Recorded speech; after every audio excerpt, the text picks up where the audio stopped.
welcome back to my channel. If you're new here, welcome to the family. Don't forget to like, share and subscribe before you leave, and join the family. Support the kid. What are you doing? What you do? If you not support me, what you do? So just go ahead and subscribe. So guys, in today's video I have a special guest with me again. This is her second appearance on my channel. What's your name, ma'am? Hi, my name is Diane Barkley. Nobody with the tonguing. Nobody with the tonguing. I get this time, you know. Talk to her, you gotta talk to me. Alright. So guys, yeah, this is my mom, and in today's video, she has no clue what we're doing, guys. But we're gonna be doing daughter asks mom questions she's always wanted to ask, or questions kids might want to ask their parents, but they're too scared. But I'm not afraid. So I'm not gonna do that for this video's purpose, and you guys will see her reaction and get her responses to these questions. So yeah, let's get straight into the video. First question: have you at any point felt overwhelmed by motherhood? Like, yes, and you can't bother with them, pick me up, you know, things like that.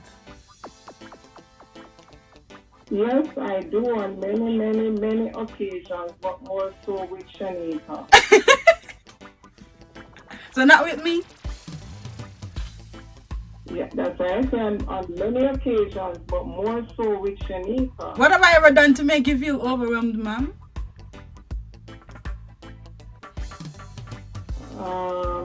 Disobey me at times. Yes, you did. Anyways, moving on.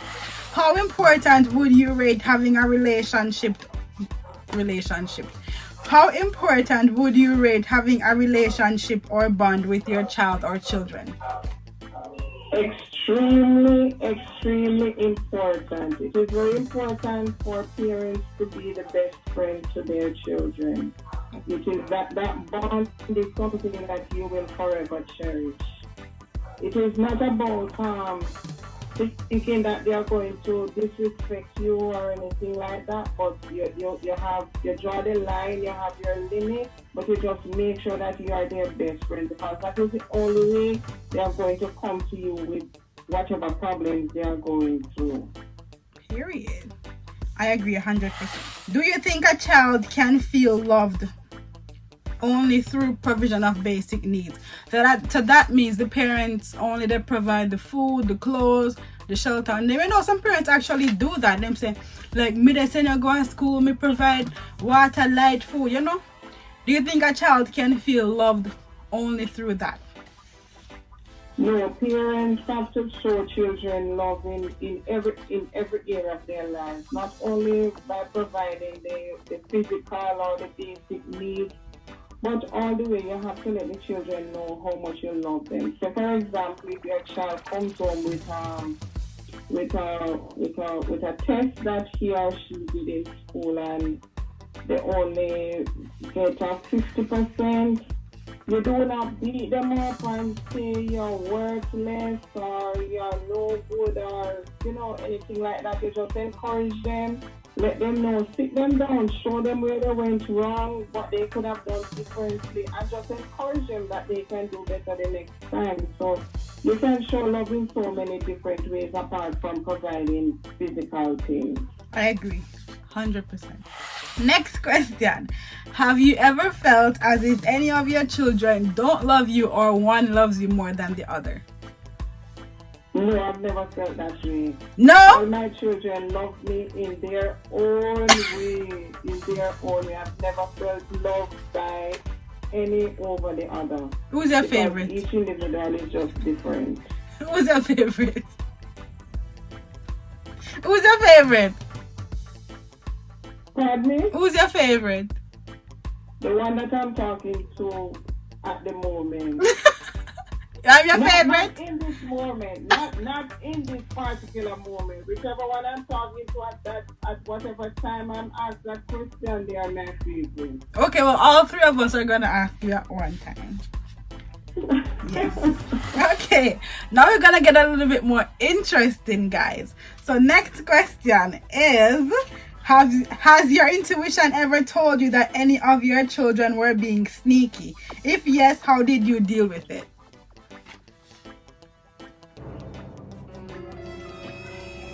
Um, yes, my intuition did tell me that, as a matter of fact, more than one. But you see, as a parent, you have to know how to deal with your children, because every child is not going to be the same. They are different. They have different personalities. So as a parent, you have to know your children. So I know that how I deal with Sarita, I can't deal with Everall in that same way. For Everall being sneaky, I have to deal with him differently from how I deal with Sarita. Okay. And I'm not going to get in any details, sorry. No, But you have to know. y'all not getting no tea over here. And if your intuition is telling you that something is wrong, then trust me, something is wrong. You have to find your way and means to get to the bottom of it. Okay, next question is, why is it that 9 times out of 10 parents do the talk with daughters but not sons? And if you don't know what the talk is as a parent, get it together. Period.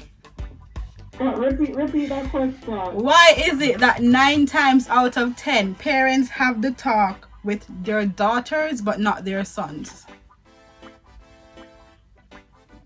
I think because parents always think that the girl is the one responsibility for 9 months.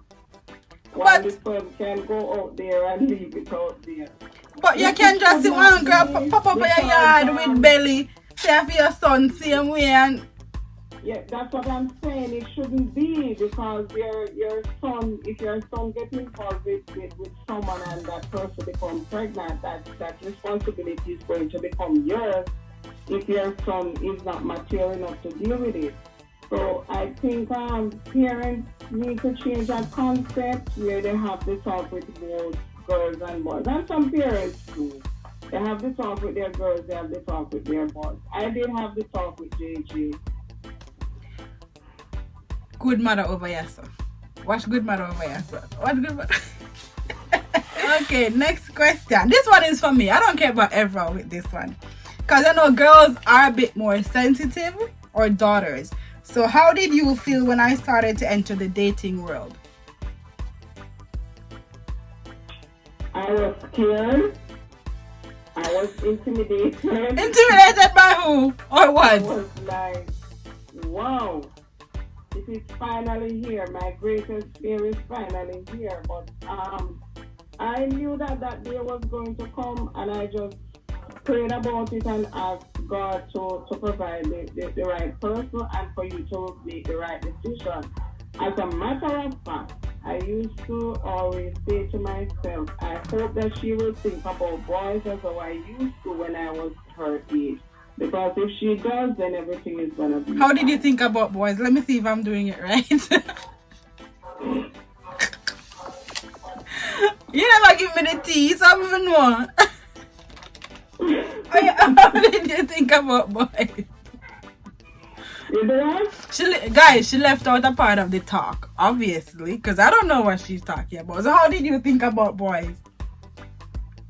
Oh, did I think about boys?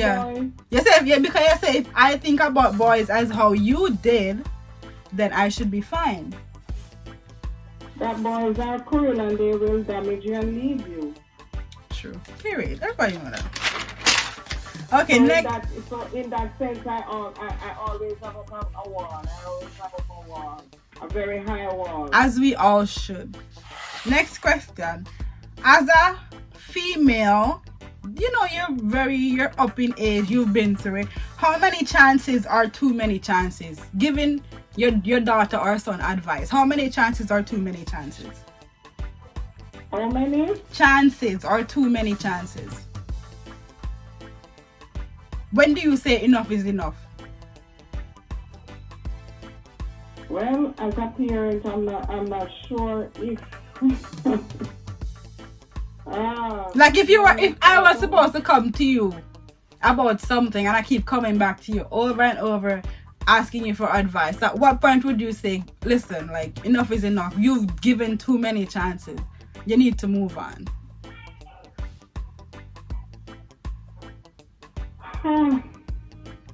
I'm not sure if really as a parent you can really say to your child that, yeah, well, it depends. It depends on the situation. Because if it is something that your child keeps getting himself or herself in trouble with, and you keep pardoning and giving chance, then obviously you will just have to draw a line. But each person, yes, everybody has a different tolerance level. So it all depends on your tolerance level that you have. Then that is going to determine the amount of chances they give your child. You would think so, like, oh, she have the boy take her for idiot, or him have the girl take him for idiot. You would think that?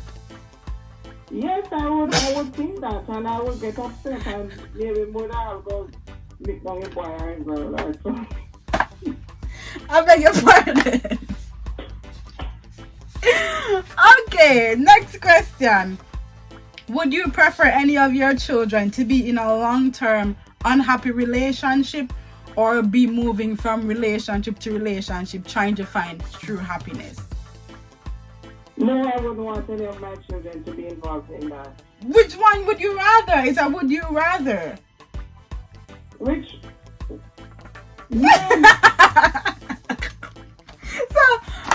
So alright. So like me, for example, I'm a young lady. I'm dating. You don't know if I'm single. Well, they don't know if I'm single. I take it. So let's say I find someone I'm dating in a workout. I decide to move on. I date someone in a workout. Move on. What would be your advice for me then? You're gonna say, no, calm down. Take a second and recuperate, or what? Exactly. I would tell you to take a breather. Alright guys, and we're back. So I hear the dog them in the background. Okay, let's give them a moment. Oh, what is going on? Let's give them a moment.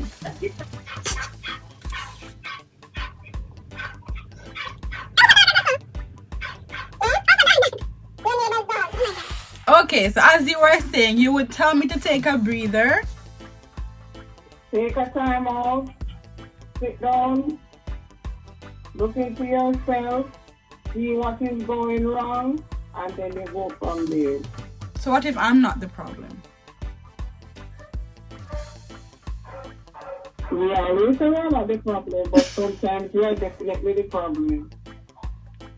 That's true.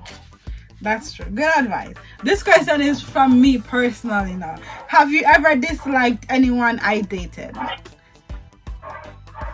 Pardon?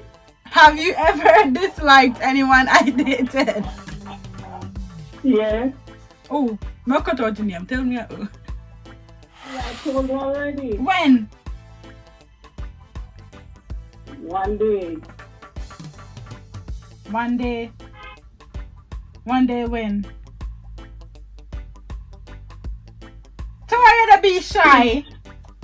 The people I'm not going to. Next question. Does financial status affect how you feel about anyone your children date? Or not only money, but them having certain things set. Does that affect how you feel about anyone your children date? No, it doesn't, because after I talk with the person, I always love to ask certain questions as to get an idea of where their headspace is, what their future plans are. So what they have now don't really affect how I look at them. Where you are doesn't determine where you'll be tomorrow. Period.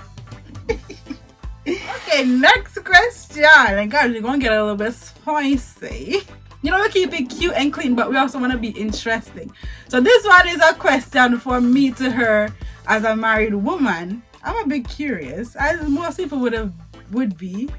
So my question is, how important is doing the do in a marriage? Pardon? How important is doing the do in a marriage? It is very important. It is very okay. So my next question then: is it true that the older the marriage gets and the more children you have, is the less you will do the do? No, I don't think that affects it. I think what really affects it is the amount of time that you have. Because after having children, to be caring for children, working and the whole work, then you're gonna have less and less time for leisure. But at the end of the day, you just have to make the time. So you say it's important to always make time? It is important. It is essential. Period. Okay. That my last question. This question is specifically for you because I don't know about anybody else. So this question is specifically from me to you. I want to hear your response to this question. So were you nervous to announce your last pregnancy, seeing that you were at such a mature age? Were you nervous to like tell me, your children, or anyone else? No, I wasn't really nervous. You know, the thing is, I wasn't really expecting. I wanted to have 4 children initially, but after I had Ebron, because he was like a breech baby, I was sort of scared. So that is why I didn't really pursue having any other children after it. So I wasn't really scared. I was more of I wasn't nervous. You were scared. I was scared being pregnant at that age, not because of what people might say or anything like that. Nobody could have said nothing. Nobody could have said nothing. Period. That I think could have happened. None of y'all couldn't say anything because I don't care about none of that, and I'll step to y'all. Period. Period. Period. But you know, somebody know when Shanika conceive. And guys, anytime I go back to Jamaica, I go no a story time. Because they think that mothers know, but I'm telling y'all, daughters know too. So I know exactly when Shanika conceive. I know that she's pregnant before she would tell me that she's pregnant. So just so you know, we're gonna give y'all the story time. But I want that to be an in-person story time, not like video call story time, because I knew. So if y'all want to hear that story time, stay tuned because I'm going to tell you. But yeah, that was my last question. Let me see if I had anything else in mind I wanted to ask. So who first did you tell that you were pregnant? Who first? I was talking too fast. Who first did you tell that you were pregnant? I think you were the first one. I knew it. Period. Of course. Thank you. So guys, that was all my questions. I hope you guys enjoyed the video as much as I did. Did you enjoy the video? Yes, I did. It was of course very enlightening. Of course. Cool video, cute and clean and interesting, all those things we have over here. So guys, that concludes this video. Tell them. Remember to like, share and subscribe. Very important. The subscription is not adding up to the views. Period. Like I'm confused. You guys are watching but not subscribing. So don't forget to like, share with a friend, and click the subscribe button before you leave. And I'll catch you guys in my next video. Peace.